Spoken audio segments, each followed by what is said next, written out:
looking at it, I said, the difference is between being here and there, seats are a lot more comfortable here. Yeah, well, yeah. Yeah, that's true, but you do a lot more sitting up here than they do out in the audience, is what I've noticed. Okay, I think we're ready to go, Karen. Anytime. I think we got a quorum here.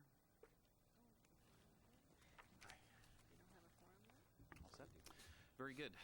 Okay, good evening, everyone. This meeting of the Sacramento Metropolitan Cable Television Commission is cablecast live on Metro Cable 14, the local government affairs channel, and webcast at www.sacmetrocable.tv.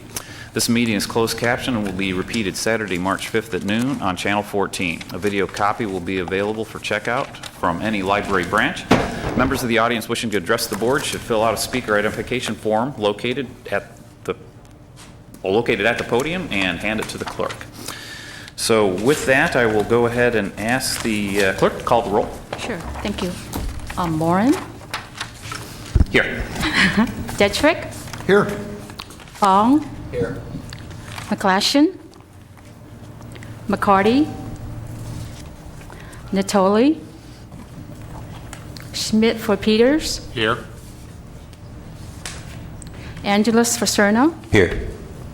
Sheedy? Here. Turner? Here? And Chong for Yi. Here. We have a quorum. Very good, thank you. And would everyone please rise and join me in the Pledge of Allegiance.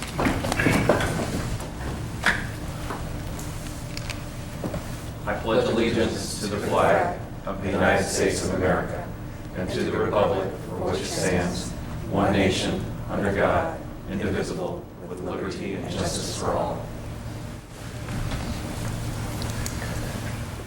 Okay, and before we break for our closed executive session item number 1 on the agenda, just like to take an opportunity. We have a few new faces up here on the board and introduce those folks.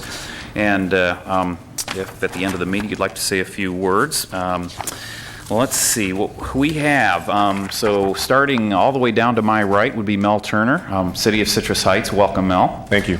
And then Aaron Chong for the designated alternative for Jimmy Yee, Sacramento County Supervisor. And we have Daryl Fong, new member, Sacramento City Council. And we have Joe Angelis, designated alternative for new supervisor, Phil Cerna. So welcome all. And with that, we will break for executive session, and I have been informed that'll probably take on the order of 7 minutes and 30 seconds, according to Harriet. So we will just be meeting in a little side room right to our left here. Okay.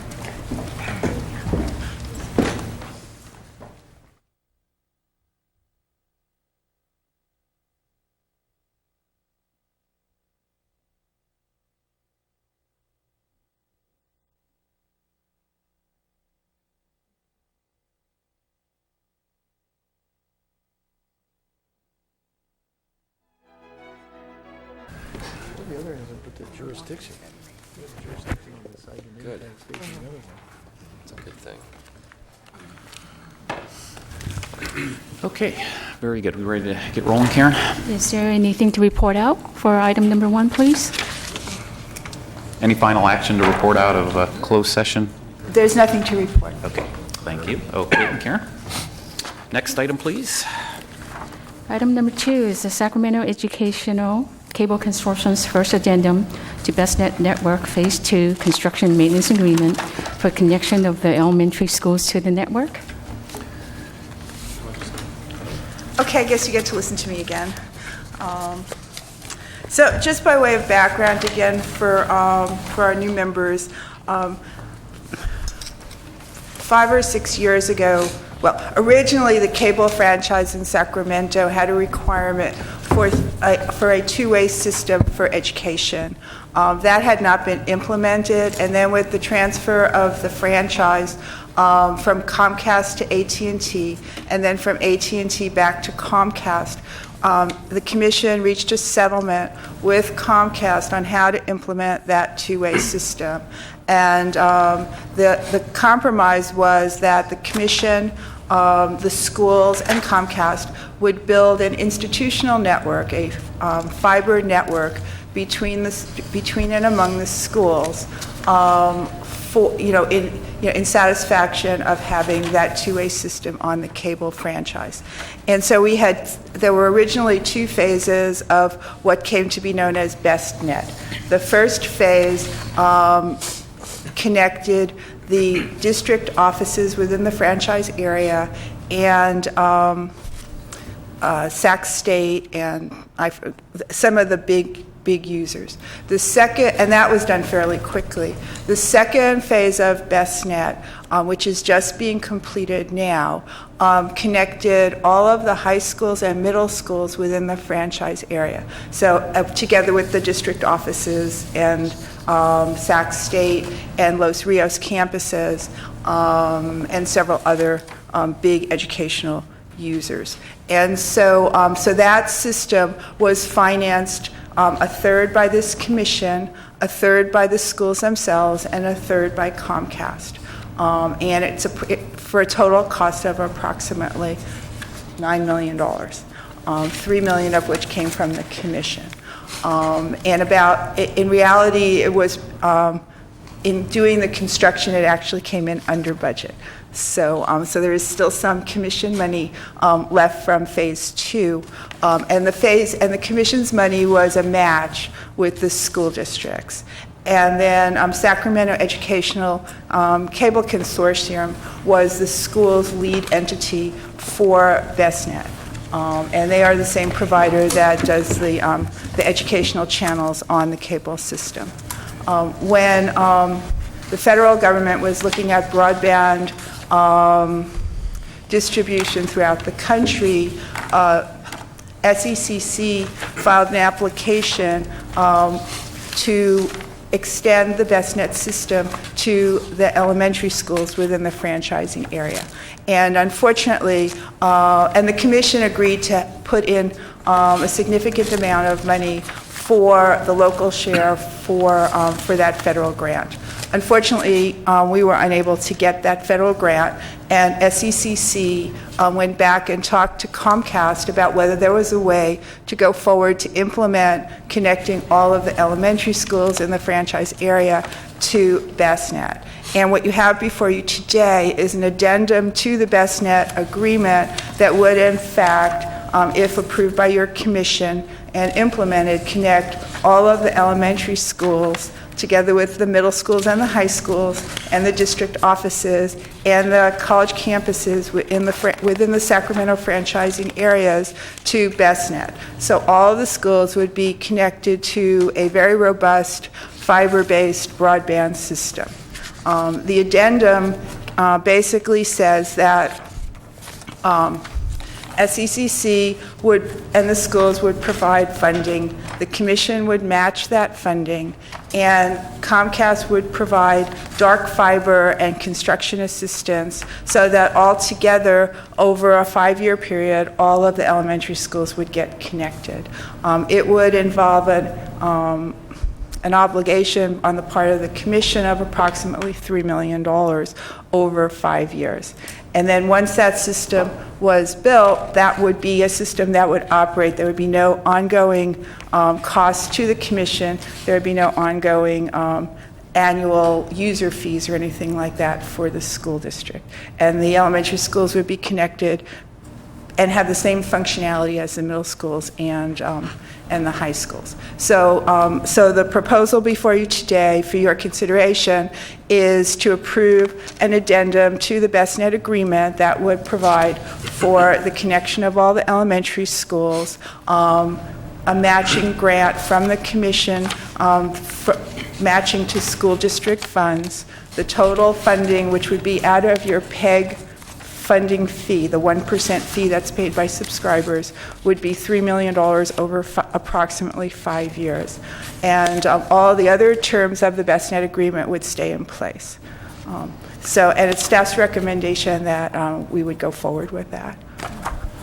Okay, thank you, Harriet. Any questions for Steve?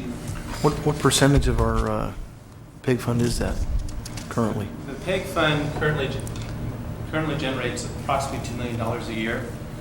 So 600, if it was 600,000 a year over 5 years, it would be 600,000 out of $2 million. And how much do we have in there right now? No. In this past budget, we budgeted for $2 million of expenditures from the PEG fee fund. And I want to point out that this is actually a change of what's already been approved in the budget. In other words, with the previous BestNet proposal, it was actually approved that the commission would fund $1 million a year for BestNet Phase 3 over 3 years, including the current fiscal year. Now, the current fiscal year, no money of that $1 million allocated this year has been spent. So this is a request to change that funding from $1 million a year over 3 years to $3 million total over 5 years. And I also left out that that there is carryover funds from BestNet 2 in approximately, was it? Well, yeah, and that gets a little complicated because of the PEG fee and some offsetting that we've done to maximize the. I'm sorry. The revenue for the member agencies. So originally, I think $1.3 million a year for 3 years was authorized for BestNet Phase 2. That was a total of $3.9 million. Of that amount, about $2 million has been spent to date.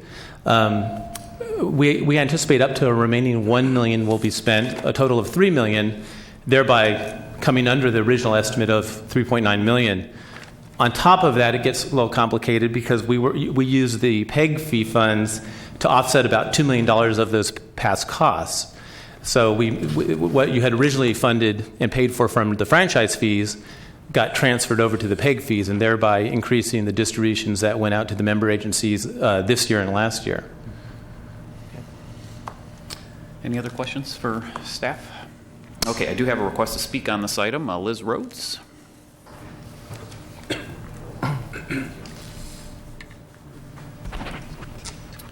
Good afternoon, Liz. Good afternoon. I'm Liz Rhodes. I'm the Executive Director of the Sacramento Educational Cable Consortium, the agency that's working with BestNet. First of all, we are so thrilled that the last middle school was connected day before yesterday. So that part's done, and we very much appreciate your support and your help with that. It would not have been possible without you and the school districts, Comcast, Sure West, and your fabulous staff. So we very much appreciate that. We're very excited about moving ahead with the elementary schools. We feel that we've got a great partnership with Comcast. Comcast has really stepped forward on this and has worked diligently with us. We think it's pretty phenomenal to come in with a project nowadays that is basically, on the commission side, a little more than $900,000 under budget, matching $900,000. So on a $9 million project, to come in close to $2 million under budget is, we think, pretty fabulous. And that's due to the support that we've had, especially from Comcast. So we're really excited about moving forward with the elementary schools. It is, as you know, just a very difficult time. But we're finding that in terms of working with the elementary schools, that there are still pots of money. That's why we've asked for the 5 years rather than doing it in 3 years. There are still pots of money that can be used for matching funds. And the offset on that over a period of time is immense. Currently, most of our schools, for those of you that are new, most of our elementary schools are connected with 10 megabit or less. This connectivity will give these schools a gigabit connection. And actually, it's dark fiber, so it can be upgraded at any time to whatever future needs are. The payback is 3 to 5 years for these schools. So the money that they're going to be saving over the long haul is immense. And it's something that it's a bird in the hand, if you will. So, my point for you today is that this is, very, very important to the schools. It is being well utilized. I think we're a model nationwide. Many other communities are asking how we did it. They don't have you. They don't have the people in this community to make this a reality.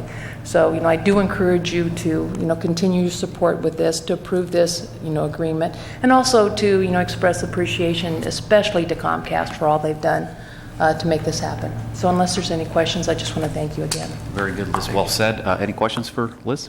No. Okay. With that, do I have a motion for? To approve staff's recommendation. Okay. Move to approve. Second.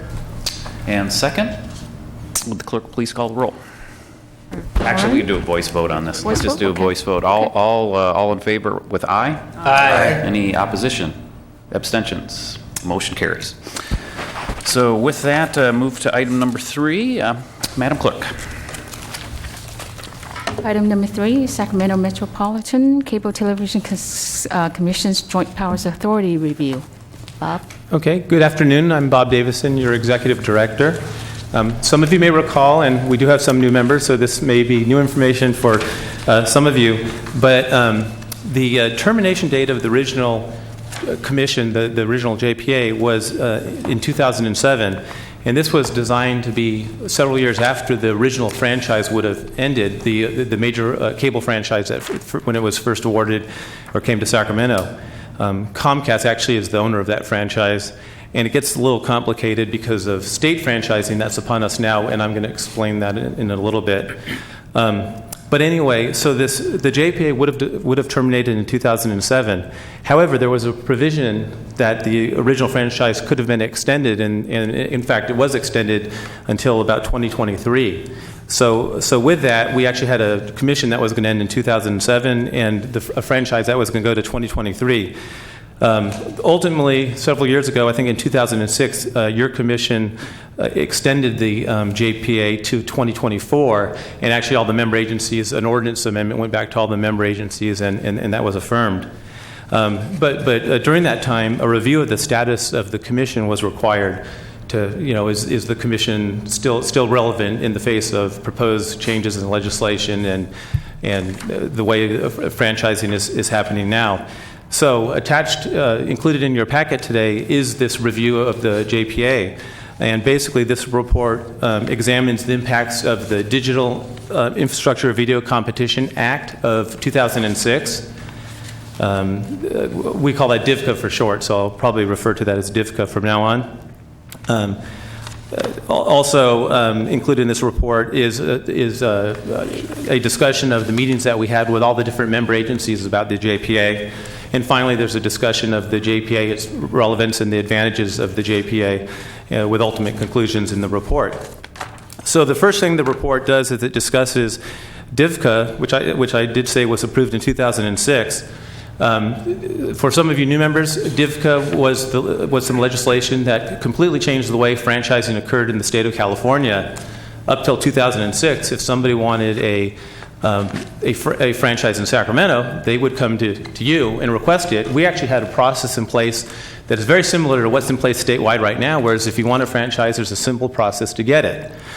Other organizations, other entities throughout California, maybe that wasn't the case, and maybe that's part of the reason why this legislation came forward.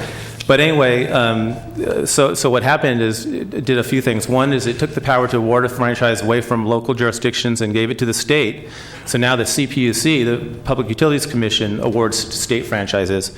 Two, it said that if somebody comes and gets a state franchise in your territory, then it allows existing operators to opt out of their local franchises. And in fact, that's happened pretty much everywhere except for the city of Galt. Comcast and SureWest have both opted out of their local franchises, and AT&T is now a player, and they have a state franchise in your territories. So those were the major changes that happened from DIVCA. So the question is, well, what else has changed with the commission because of DIVCA? And really, honestly, other than the monitoring of the discrimination of the build-out of cable companies, the PUC pretty much punted everything else back to the local entities. So anything that the commission did before DIVCA, other than awarding franchises or monitoring the build, has been left with the local jurisdictions.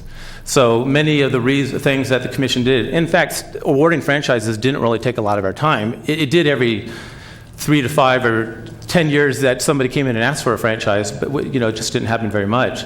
So with DIVCA, while there were sweeping changes to the way cable franchises are awarded and administered throughout the state of California, didn't really change the JPA's role in regards to cable issues locally.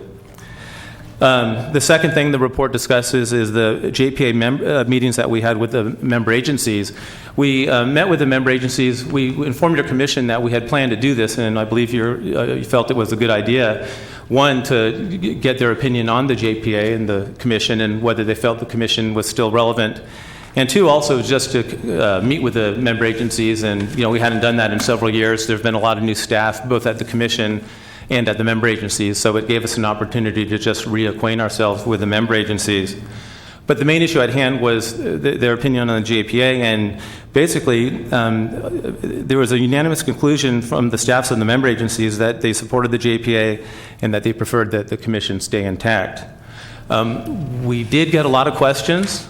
Most of the questions actually related to programming issues, scheduling issues on Metro Cable.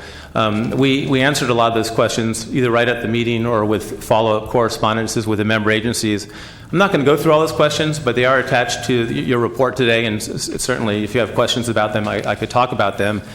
But it was actually a good opportunity for the member agencies to ask some questions that they've had about Metro Cable and other things that have been hanging around for a while that they had never really addressed with us. Finally, that brings us to the last part of the report, which is the advantages of the JPA. And we suggest that the JPA and the Commission is still an efficient model for dealing with cable issues in Sacramento. We provide a staff and legal counsel that are experienced in cable issues that could be shared with all the member agencies, and so each agency doesn't have to staff that up themselves. The Commission still collects and disseminates franchise fees. Commission operates Metro Cable 14, including the closed captioning of all the meetings that your Commission approved several years ago. The Commission still works at resolving customer service issues, and Karen and her staff, Katie, mainly resolve those every month. You know, they get several complaints still come in, and we have a good system for resolving those with the cable companies. Your Commission provides support and channels for 7 PEG, public education and government channels, which are seen in all the member agency entities. The Commission also collects and allocates the 1% PEG fees. And, of course, what we just heard today, the coordination of BestNet, the iNet for schools that your Commission has supported over the years is another advantage of having the Commission structure. So with that, the conclusion of the report is that we reviewed the JPA, and other than the minor changes of the things that the PUC has taken over, feel that the Commission is still a relevant entity, does most of what it did before DIVCA, and most of the member agencies seem to concur and don't seem to be too interested in getting into the cable business. Okay. Well, thank you, Bob. Questions, Kevin? Yeah, a couple questions. The first is that Comcast, they've applied for a state franchise. They're in the process of doing that? No, they have a state franchise for everywhere in the entities other than the city of Galt. Okay, so this franchise with the Cable Commission with Comcast is not valid anymore since they have the state franchise. Well, except for the provision of DIVCA that says any provision of the franchise still remains until the franchise would have ended, which is 2023. Sure. So even though that the franchise doesn't exist in 6 of the member agencies, many of the provisions of the original franchise still hold. Okay. Now, I still wonder, frankly, sometimes why we have this commission with the new state law. Granted, we have the BestNet and the PEG issues that we can do here at the local level. Give me some examples of other jurisdictions around the state. A lot of them didn't necessarily have a Metro Cable TV Commission, and now they have the state franchise. So aren't those, if they have complaints and so forth, what happens in other jurisdictions? They just call right to the PUC? Or are there areas that don't have a local? PUC doesn't handle cable complaints, so it would be the local entity. Calling the company themselves? No. Well, they could certainly call the company themselves, but if they have cable complaints and they want to deal with the local governmental entity, if you're in a city that doesn't have the cable commission, they would call the city. Okay. But the city, they don't have any control over that. It just, as a neighbor, as a partner, receive. Well, no, actually, I mean, what happened with the state law was that the PUC took over the actual issuance of the state franchise, and the state law sets the ground rules for state franchises, and it provided that that the local entities both got the franchise fee, the same franchise fee we got before, and retained all of the obligations to monitor the franchise. So we still handle customer complaints. We still operate and monitor the public education and government channels. We still do audits of the franchise fees. So the only thing that, there are only 2 things that the California Public Utilities Commission does. They award the franchise, which is basically ministerial. You come in, you ask for it, you have your bonds and insurance, and you get a state franchise. And and they monitor their obligations to build out in a non-discriminatory manner on a statewide basis. And so they monitor for entities like AT&T's UVerse that they're building out in a non-discriminatory manner. Other than that, every obligation that existed before exists today at the local level. Those cities that had their individual franchises, they're still monitoring and dealing with the franchises just like they did before. Those regions like Sacramento that had joint powers agencies that did them, they're still doing the same things that they did. Okay, so that's the question. Since the 2006 DIVCAC, they're by and large the communities that had such similar to what we have as a commission, they're still in place. Correct. And I makes me wonder out loud sometimes, but it's not like we have people knocking on our door, nor are people lined up to testify today saying that this is duplicative. And have we heard from Sure West, Comcast, AT&T, or other providers that this is a problem, or they're comfortable with the local commission and local effort as well, in addition to the new statewide role?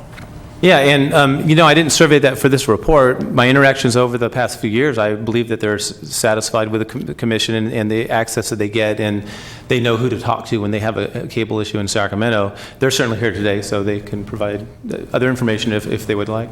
Okay, I don't see them signed up to. Do we have them signed up to speak on this? Okay, thank you. Mm-hmm. Any other questions on this item? Bob? Just comment on what you were saying. I think the fact that the PUC does the licensing, but just to imagine the PUC trying to decide whether or not the company, whatever it is, AT&T, Comcast, whoever, is doing it properly, and where the people will be happy in, say, the city of Folsom or the city of Rancho Cordova, to have them have to go into that detail, it makes me think about the FCC in Washington, D.C. We have a problem here with AT&T. They dug a hole in the street. I don't think the FCC is going to care about that, and I don't believe the PUC will either. They don't have time. So I think the fact that they left that with the locals is a really good idea. Mm-hmm. Very good. Thanks, Bob. Okay, any other questions? Okay, this was a receive and file, so we will move to agenda item number 4. Madam Clerk. Item number 4 is Sacramento Metropolitan Cable Television Commission's Board Governor Structure. Bob? Okay, good afternoon, Bob Davison again. This is actually in response to a question that Chair Moran brought up several meetings ago. I don't have the exact meeting. And it was actually going to be part of the JPA report.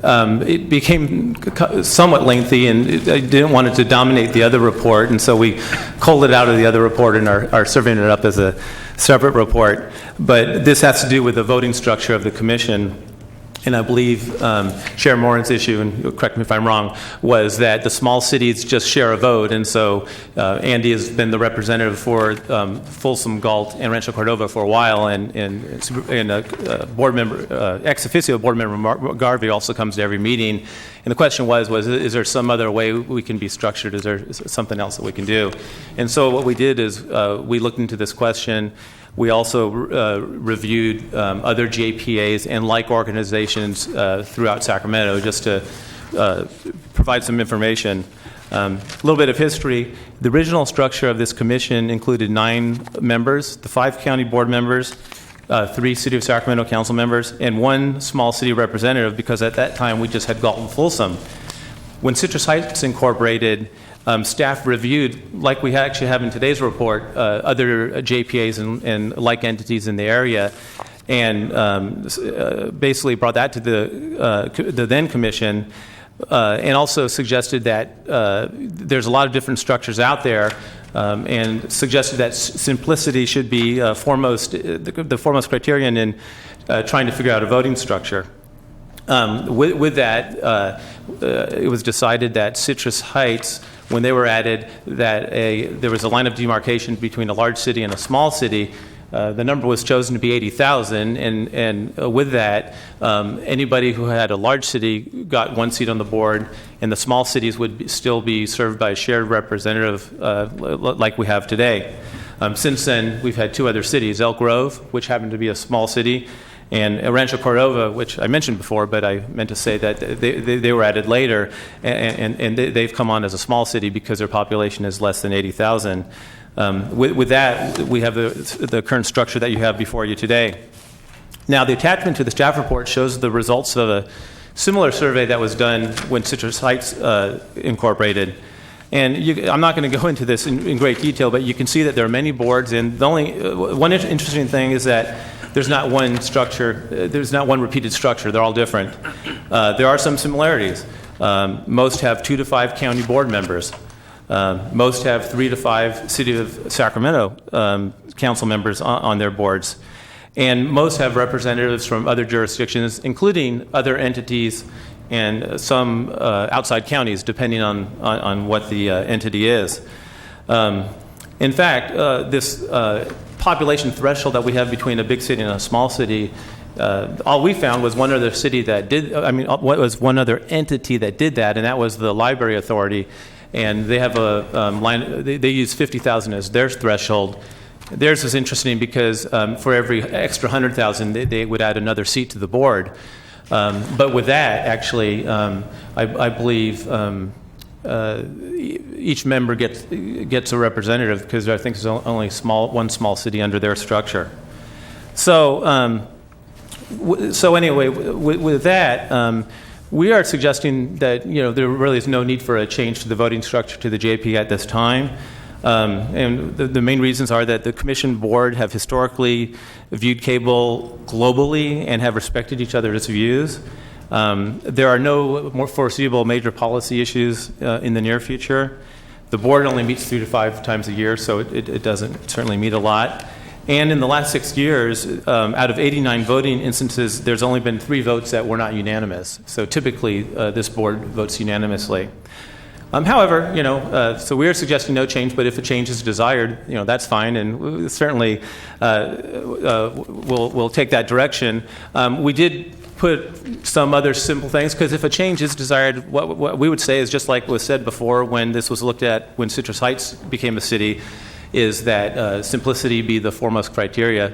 I don't think a weighted voting structure that gets really complicated is needed for this type of commission. So we suggested 2 alternatives, and I'm sure you can come up with many on your own. I actually have a minor clarification in the first alternative. I think the staff report says amend the JPA to give each member agency a vote regardless of population. What we meant to say was other than the County Board of Supervisors and the City of Sacramento, which currently have more board members, that the remaining entities would each get one representative. So I just want to make sure that clarification is clear. And 2, another thing that would probably have about the same result is that we have the current large city threshold of 80,000 population. If you reduce the population to 60,000, you'd be left with a situation similar to the Library Authority where Galt would be the only small city. Thereby, every member entity would get a vote on the commission, and Galt would get a vote by their status as the only small city.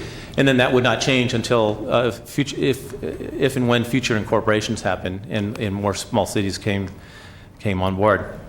With that, again, our recommendation is just a status quo, and we'll certainly take any direction that your board would like to provide. Thanks, Bob. And by way of kicking off the discussion and maybe ending it quickly, thanks for the follow-up on the report. And I'm comfortable with that recommendation. I kind of wanted to hear, and you allude to a lot of very good reasons to just kind of keep it simple because, again, the frequency of our meetings and all that sort of stuff for us to have our staffs go back and review amendments to this JPA agreement. But what I'll do is work with the City of Rancho Cordova and Bob specifically. And the way we work on LAFCO is currently Elk Grove, the City of Folsom, the City of Rancho Cordova rotate our board seat on LAFCO. So what I'll do is work with the City of Rancho Cordova, and we can start to really make that work much more effectively. So unless anyone has anything else, again, I appreciate the report, but you have a lot of good rationale there for Yeah, I think that go along that if it's not broken, don't fix it. Yeah. And I think, Yeah. keep And- it simple. Worded better than my staff report. Yes, and I guess my last point would be is we do have that 80,000 threshold, so at some point, any city can actually rise to that level, and then it kind of fixes itself at that point as well. Absolutely. So yeah, but thanks for following up on that, and I always love the history of these reports as well, so thanks, Bob. And any other comments, Bob? The reason that we had some positive thoughts on and I've talked to the staff and talked to the people in the council, is that since we are members of about every board, SACOG and RT and the Cable Commission and the Air Quality Board and all that, we have a vote on all of them except this one. So that was, I said, why don't you have a vote in this one? I said, well, you don't have enough people yet. I said, that's not a really good reason, but, you know. So that's the reason we're still for having the, one of the recommendations you had here was the either 60,000 or just have the cities of Folsom, Renss, Cordova, and Galt within each having a representative on the board. So that's, again, I'm not even a voting member, so that's one of the things that's kind of interesting. I come to the meetings because they're important to me, and that's been my background is electronics and communication with the phone company. So, you know, again, you know, the fact that we are members of all boards and we have votes everywhere except here is, you know. Understood. Right. Understood, and you know, the one exception to that is the LAFCO, is the rotation there. So Bob, what I'll do is I'll work with the City of Rancho Cordova and Bob specifically, and we'll just kind of work through, and you know, if we can't get anywhere, we'll come back and talk to the board. But again, any other questions on this item? Okay, very good. Thanks, Bob. Okay, next item, Madam Clerk. Item number 5 is Sacramento County's investment policy for the pool investment fund in calendar year 2011. Okay, good afternoon again. This is an annual action that your board may be familiar with, but because we share in the county's investment pool, it's a required action that we take every year. And with that, I'll answer any questions if you have any. Okay, anybody see anything in the gory details that they want to discuss on the investment pool? Everybody satisfied with the interest rate of return? 2% or something like that? We're very high this year. Okay, very good. Thanks, Bob. Okay, next item. Okay, item number 6 is the election of a vice chair for the commission. Okay, again, and I'll probably leave this one up to you, just point out that because Steve Miller is no longer on the board and he was the vice chair, we're currently in a situation where we don't have a vice chair. Certainly at the June meeting every year, we typically elect a chair and a vice chair, but we're suggesting that a vice chair be elected, in a sense, to serve the meeting in June and if we have any other meeting before then. Okay. I do have the history of chairs and vice chairs. At one time, there's a discussion of a rotation, but really, your board has gone away from that rotation. So all I'm doing is just showing you the past history, Okay. and I'll leave it up to you. Okay, I'll just open up. Anybody have any strong now, first of all, we probably should make sure we don't volunteer somebody who's not here unless we do want to do that. Does that sound familiar? But does anybody want to open up a nomination suggestion?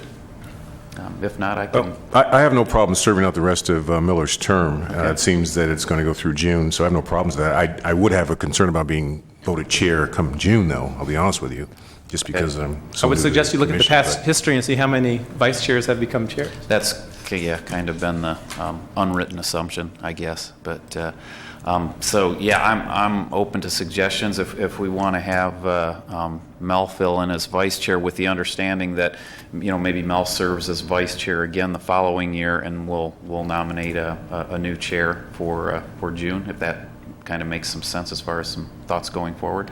So a little further than I'll make sure I don't show up at the next meeting, Mel. Exactly. So. Okay. So moved. Second. Okay. So did you get that, Madam Clerk? Okay, thank you. So moved and seconded. All in favor, say aye. Aye. Any opposition? Abstentions? Okay. Motion carries. Congratulations, Mel. Thanks for dipping your toe in the water. Thank you. Okay, with that, we will move to item number 7.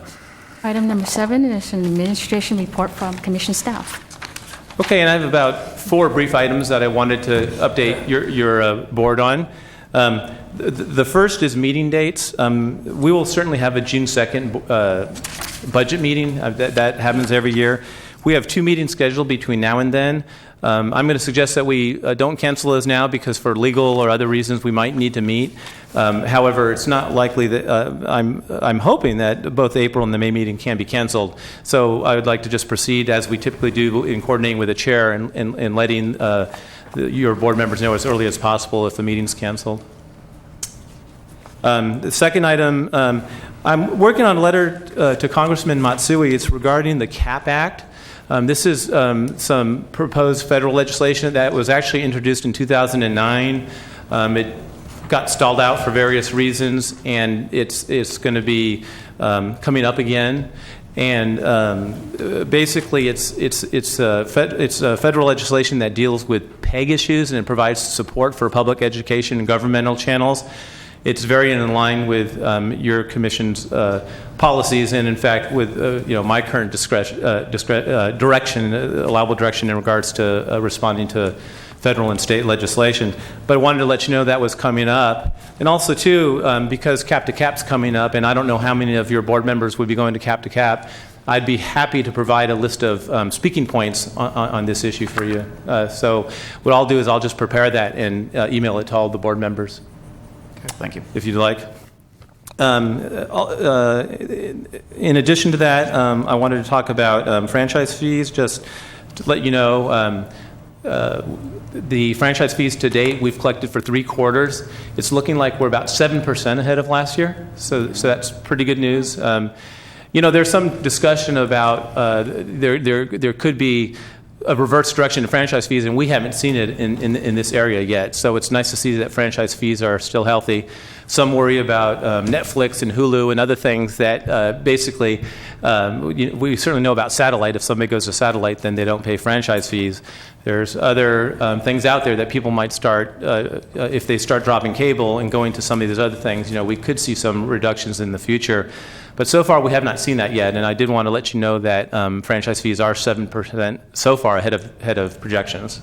I'm sure that's probably the only positive news fiscally any of our jurisdictions here these days. So, the other thing I wanted to mention about franchise fees that would also, I think, the member jurisdictions would like to hear is that we've got a budgeted revenue distribution for each member jurisdiction, but we have $1 million in this year's budget in the PEG fee that likely isn't going to be used because of the BestNet issue that your board heard earlier. We have offset some past expenses from the commission before and used that to increase the member revenue distributions, and I'm going to be looking at opportunities to do that again with some of this extra money. So I think at the June budget meeting, that will be a subject of possibly seeing if we can do some offsets that can increase the distribution to the member agencies. Bob, if you could maybe develop a rough out of what you just suggested. I know for the city of Folsom, the increase wouldn't amount to something significant enough to represent like the salary of individual. But I think for the city of Sacramento and the county of Sacramento, their shares are large enough where it might be nice as they jump into their budget stuff that they can see what that number might be as far as additional revenue that they can work on. And I've had some recent discussions with staff from several of the member agencies about the revenue distribution, what to project for next year. And that's a tough one because I hate to presuppose your board's direction. In other words, I don't want to go around telling the member agencies that there's going to be a lot of extra money and then find out that somebody came in with a real legitimate request for the PEG fee and then it gets allocated out and it's not there. So that's kind of a catch-22 for me. I don't mind telling the member agencies that what we have, what we budgeted, what we project, and that we're 7% ahead of projections, and that we're working on things to bring to the board that could enhance that. Okay. I very confidently can communicate that message, but I get a little hesitant to presuppose the direction and to get into amounts. Understood. Yeah. Very good. And with that, those are the items that I wanted to discuss. Okay, any questions for Bob on any of those items? Okay. That next item, please. Item number 8 is receive verbal reports from state video franchisees. Okay, and I have no speaker requests on item number 8, and no one jumping to the podium, so we'll move on to item number 9. Item number 9 is verbal reports from channel licensees. Okay, for licensees, let's see, and we have this kind of in order here on the agenda item. So A, we have a speaker request from Ron Cooper from Access Sacramento. Good afternoon, Ron. Thank you, Chairman. Ron Cooper, Executive Director of Access Sacramento, and there's some handouts there that I wanted to speak to briefly. An update of recent activities and some exciting events coming up, and also I gave you the full report that was produced by the Sacramento Media Group that I participate along with League of Women Voters and Common Cause and some other organizations in the community. And I'll speak to that in just a moment. But I wanted to also emphasize on the Community Access Preservation Act, the CAP Act. As I understand, Mr. Dietrich, you were going on the cap to cap? Yeah, and if there is interest, that's something that in my role as regional treasurer for the Alliance for Community Media, and there's some other folks here in the region that are well versed on that. So if there's yourself or anybody else that would like there's 4 significant points, but the one that I think is pertinent to the discussion today is in the CAP Act, this PEG 1% that you're collecting, currently under federal law, is only restricted to facilities and equipment. And one of the 4 points in the CAP Act would free up that federal requirement so that then it could be used for operational funds as well, which then means if that were in effect, you then had greater latitude out of your 5% in terms of operational funding. So there is and this is the point that we've been trying to make to Congresswoman Matsui, and it's critical this year because in the last session it was widely supported by Democrats as sponsors, but there was no Republican co-sponsor, so it just died. So this year, within a matter of days, as I understand it, there is now a Republican co-sponsor. And Congresswoman Matsui sits in a very prestigious position on the subcommittee, so her co-sponsorship would be significant and directly helpful to you. So on the update, I want to extend an invitation to everybody here for our 25th anniversary event and media showcase on March 12th, which is a week from this Saturday. In addition to great Mediterranean food and wine and a showcase of the facility there, and we appreciate Mr. Chong visited us just recently. There's new equipment updates. There's be a demonstration of the equipment in all the various areas, but one in particular that I think is significant is it's a kickoff for Sunshine Week. Sunshine Week is transparency in government, and part of what the Cable Commission has supported, specifically, and I'll speak to in just a moment, is our Neighborhood News Bureau concept, and that's rolling out just great, focused initially in South Sac, but eventually to spread countywide.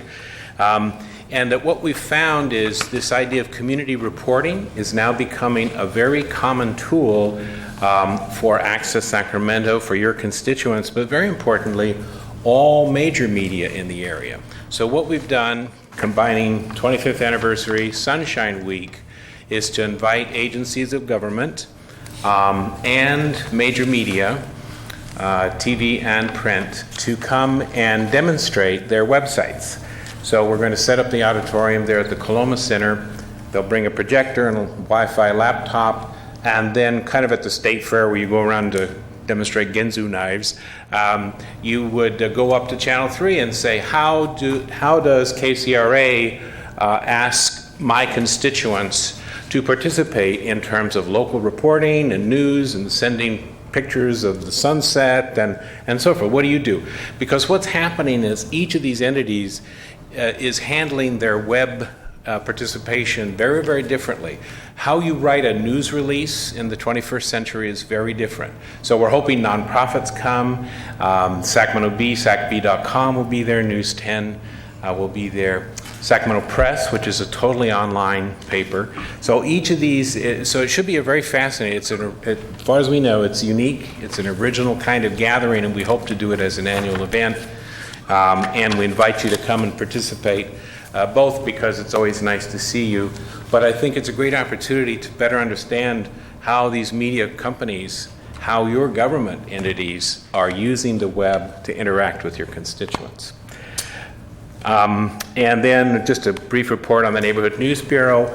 March 12th is also the public launch of accesslocal.tv and the 5 organizations in South Sac that we've been working with, and that's coming along nicely, and this is just the beginning place to work out the bugs. But I'd be happy to talk with each of you if you're interested over the next year of expanding accesslocal.tv to your constituents as well. That's what's exciting about this idea of community reporting. It's an aggregated blog site, and therefore organizations within your communities can come on board with their own blog that will receive any digital content, including on-demand video. So in a virtual way, we're building studios everywhere in people's homes based on their smartphones. So it's an exciting concept, and we'd love to talk with you further in terms of how we can expand now that we've got the initial core group up and going. UC Davis and Sac City Schools are very much in our related Youth Media Council, which is organizing teams in this regard and using their expertise to help us. Organizing the second annual Youth Media Forum, May 7th, which will be hosted at the Sacramento Bee.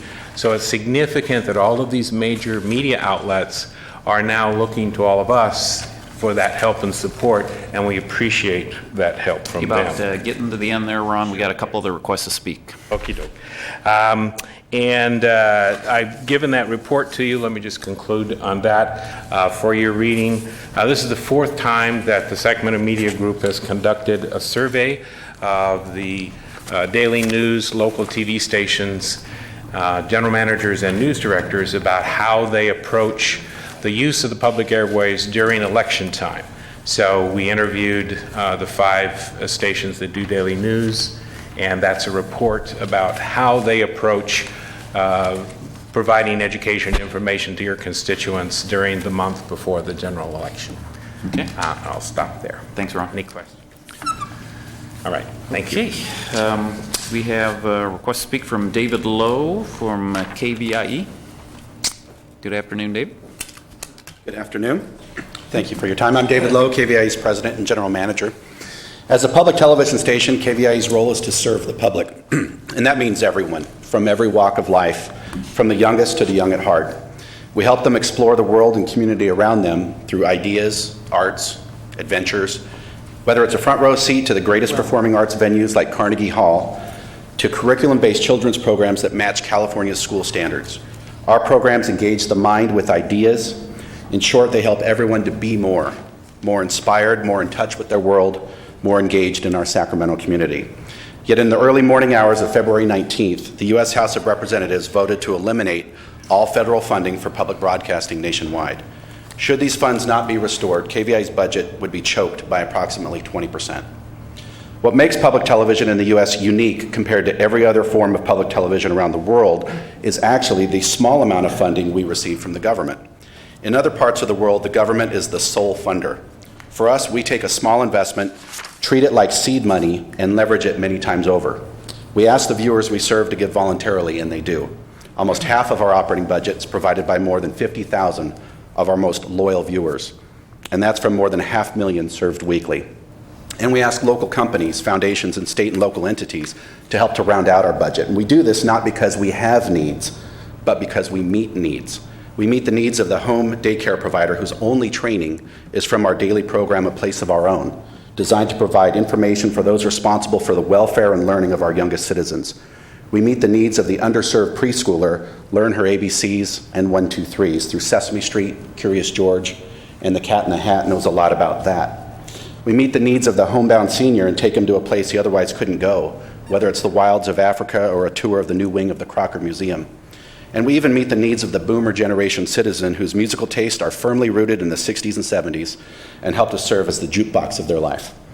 For 8 consecutive years, a study of the American people has shown that PBS is the most trusted institution in the country and an excellent value for taxpayer dollars, second only to military defense. And as PBS filmmaker Ken Burns has said, while PBS might not have anything to do with the actual defense of our country, it makes our country worth defending. For those who say we should be taken over by the marketplace, we'd like to remind them it's not the marketplace that educates our children, patrols the skies over Afghanistan, or responds to a fire or burglar alarm at 3 a.m. Sure, the marketplace has its role, and so do we as nonprofits. And it's a unique funding partnership with the government, the marketplace, and those individuals we serve that makes our service so strong. A national survey just undertaken by a bipartisan polling firm also shows there is overwhelming public opposition to proposals to eliminate government funding of public broadcasting. And that's not just the majority of people overall. It's the majority of Democrats, it's the majority of independents, and it's the majority of Republicans. So I want to thank the Commission for its continued support of KVIE and public broadcasting. Your annual support is one of the largest contributions that we receive, and I hope that what you see on our air, you agree that we've leveraged that investment many times over. On behalf of everyone at KVIE, thank you for all you do for us so we can do so much for everyone else. Thank you, David. Okay, and last under this item is a request from Liz Rhodes. Liz?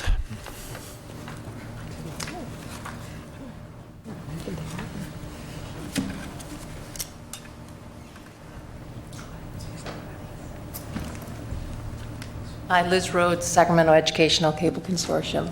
Thank you very much for your previous action. It is so appreciated. You know, you hear about the infrastructure, but not what we do with it. And I think in, you know, today's world, there's a lot of sad stories.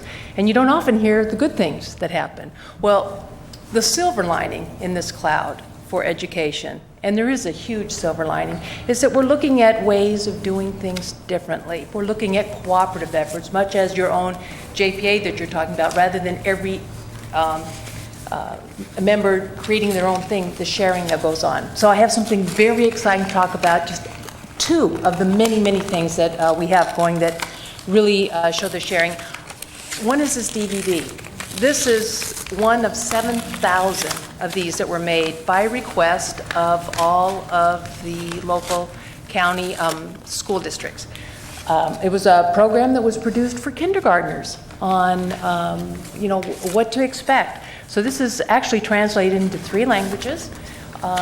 It was produced by Smctc in Natomas, and it is a wonderful short production. I really encourage you to look at it. I'm just going to show you a short part of it, but it doesn't do justice. You have to see the whole thing. It's for, about, and by kids. And the kids that star on here to tell other kids what to expect when you come to kindergarten are incredible. It replaces several of the programs that have been cut in terms of getting information to parents. One district shared by all of them, they all got together, took a look at it, said, let's all have it. 7,000 of these went out yesterday. I grabbed a couple to give to you. So really cute, very exciting, and very, very informative for all families. Also airs on cable, on our cable channels, and is available on our website on BestNet. The other thing is our 2011 SEVO Awards, due date for the entries. This is our version for those of you who are new to the Oscars. We have a competition.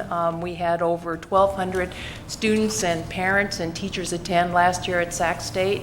We're growing by leaps and bounds, which is exciting yet kind of intimidating to staff because we have to look at all of these and judge them all. So judging is going to be next week. The event is on May 9th, Monday at Sac State. You're all invited to come and watch the youth of our community accept their Oscars or their SEVO Awards. And many of you have participated in that in the past, so we're very excited about it. Right now, the numbers are huge. We've had teachers in. I had several teachers come in today dropping it off. Again, silver lining is that these kids are excited. We've had partnerships with KVIE, with News 10. A lot of people in this community helping these students create their visions and be able to share. A lot of these videos are also being aired on the News 10 website. We're sharing with them. So very exciting time, and we invite you all to come and share with us. The last item, in terms of, again, being positive silver lining is some of you are aware that adult ed programs have been drastically cut in this community. Recent one out of San Juan. County Office of Education is working with us. There are the GED and the Ready to Work series being offered cooperatively by all of the school districts on the educational cable channels. We're meeting in a month to look at new offerings that are going to be available for this summer.